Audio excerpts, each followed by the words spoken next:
Hebrews 1, the Bible says, എബ്രായർക്ക് എഴുതിയ ലേഖനം 1-ാം അധ്യായം വചനം പറയുന്നു, God has various time in various methods appeared and spoke to everybody. ദൈവം സകലരോടും വിവിധ കാലങ്ങളിൽ വിവിധമായിട്ടും ദൈവം സകലരോടും സംസാരിച്ചു, സകലർക്കും വെളിപ്പെട്ടു. He was the El Shaddai. അവൻ L ഷദായിയാണ്. He was the Rapha.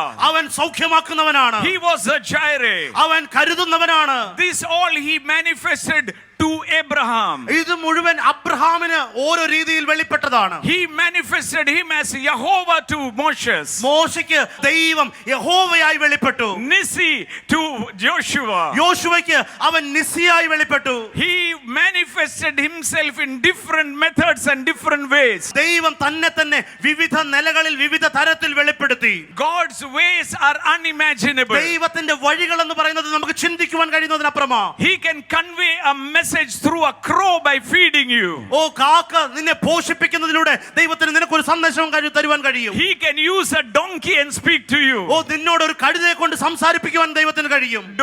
Don't think that God has only a specific way to touch you. Even today the supernatural can encounter you in many ways. ഇന്ന് പകൽ ഏതെങ്കിലും ഒരു പ്രത്യേക നിലകളിൽ മാത്രമായിരിക്കും ദൈവത്തിന് എന്നെ സ്പർശിക്കുവാൻ കഴിയുന്നതെന്ന് നിങ്ങൾ ചിന്തിക്കരുത്. ദൈവത്തിന് നിങ്ങളോട് സംവദിക്കുവാൻ നിരവധി വഴികളുണ്ട്. Hallelujah. Hallelujah.